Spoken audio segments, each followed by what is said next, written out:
Friends అందరికీ నమస్కారం అండి. తెలంగాణ రాష్ట్రంలో ఆరోగ్యశ్రీ కార్డులు ఎవరికైతే ఉన్నాయో వారికి సంబంధించి ఒక లేటెస్ట్ అప్డేట్ అయితే వచ్చిందనమాట. సో ముఖ్యంగా ఆరోగ్యశ్రీ కార్డులు అనేది గత ప్రభుత్వంలో మనకు 5 లక్షలు ఉంటే ఇప్పుడు ప్రస్తుతం అయితే పెంచారు 10 లక్షల వరకు. అయితే ప్రస్తుతం తెలంగాణ రాష్ట్ర వ్యాప్తంగా ఈ నెల 31 నుంచి ఆరోగ్య సేవలు అయితే బంద్ అనేది ముఖ్యంగా ఎందుకు బంద్ చేయబోతున్నారు ఏంటి, సో ఇందుకు సంబంధించినటువంటి ఏ కార్డులు కావచ్చు, ఎటువంటి సేవలు, పూర్తి ఇన్ఫర్మేషన్ అనేది వీడియోలో తెలుసుకునే ప్రయత్నం అయితే చేద్దాం. చివరి చూడండి, అర్థమవుతుంది. ఇప్పుడే లేటెస్ట్ ఇన్ఫర్మేషన్ అప్డేట్ అయితే వచ్చిందనమాట. చూసిన ప్రతి ఒక్కరు కూడా లైక్ చేయండి, కొత్తగా ఛానల్ వస్తే తప్పకుండా సబ్స్క్రైబ్ చేసుకోండి, మిత్రులందరూ కూడా వీడియోని షేర్ చేయండి. వివరాలకి అయితే వెళ్ళిపోదామండి. సో ముఖ్యంగా చూసుకున్నట్లయితే దానికి గల కారణాలు ఏంటి, ఆరోగ్యశ్రీ సేవలకు సంబంధించి ప్రజలకు, ఇటు ఉద్యోగులకు, జర్నలిస్టులకు, ఇంకా పేదలందరికీ కూడా ముఖ్యంగా ఆధార్ కార్డుతో సంబంధం ఉంటే సరిపోతుంది. రేషన్ కార్డు లేకపోయినా కార్డులు అనేది తెలంగాణ రాష్ట్ర ప్రభుత్వం ఇవ్వడం జరిగింది కదా. అయితే చాలా మంది ఇప్పుడు ఆరోగ్యశ్రీ కార్డులు అయితే వాడుతున్నారు, దీనివల్ల ప్రయోజనం అయితే పొందుతున్నారు, బీమా. సో ఇప్పుడు ప్రస్తుతం తెలంగాణ రాష్ట్రంలో ముఖ్యంగా ఆరోగ్య సేవలు నిలిపివేస్తామని చెప్పేసి Telangana Aarogyasri network hospital association అయితే ప్రకటించిందనమాట.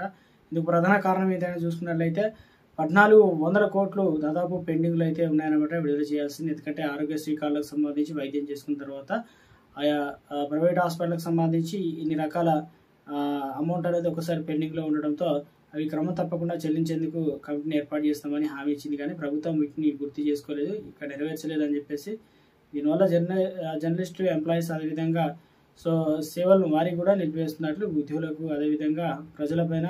సో ఇందుకు సంబంధించి ఏదైతే ఆరోగ్యశ్రీ నెట్వర్క్ హాస్పిటల్ అసోసియేషన్ రాష్ట్ర ప్రభుత్వం ఆరోగ్య పథకం కింద తమ సేవలను సో ఈ నెల ఆగస్టు 31 తారీఖు నుంచి 2020 అర్ధరాత్రి నుండి ఏదైతే బకాయిల కనుక చెల్లింపుతో సహా 8 మంది సభ్యుల సమస్యలు పేర్కొంటూ నిలిపివేస్తున్నట్లు చెప్పడం జరిగింది అనమాట. సో తమ సమస్యలు వెంటనే పరిష్కరించాలని, సో ఇందుకు సంబంధించి కూడా ఈ సేవలన్నీ కూడా ఈ నెల 31 నుంచి అయితే బంద్ చేయబోతున్నారు అనమాట. సో గతంలో జనవరిలో సేవలు పరిష్కరించారు, అయితే కానీ ఆరోగ్య మంత్రి శ్రీ రాజ్నాథ్ సింగ్ తర్వాత 10 రోజుల పాటు సాగిన సమ్మెను విరమించుకున్నారు.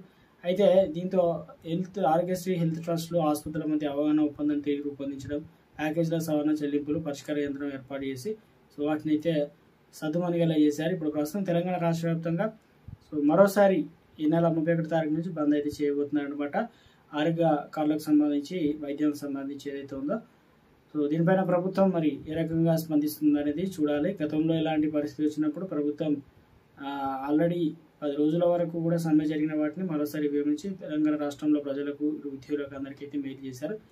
చూడాలి మరి ఆరోగ్యశ్రీ కార్డు సంబంధించి ఆగస్టు 31 తారీఖు లోపు మరి ప్రభుత్వం నిర్ణయాలు తీసుకొని చర్యలు తీసుకుంటుందా, లేదంటే సమ్మె అనేది గతంలో ఇచ్చారు కదా అని చెప్పేసి ఇప్పుడు అలాగే కొనసాగిస్తారా అనేది కూడా ఉత్కంఠగా మారిందనమాట. మొత్తం మీద అయితే ఆరోగ్యశ్రీ కార్డుకు సంబంధించి సేవలన్నీ కూడా ఇటు బంద్ చేయబోతున్నట్టు ఒక అప్డేట్ అయితే వచ్చిందనమాట తాజాగా.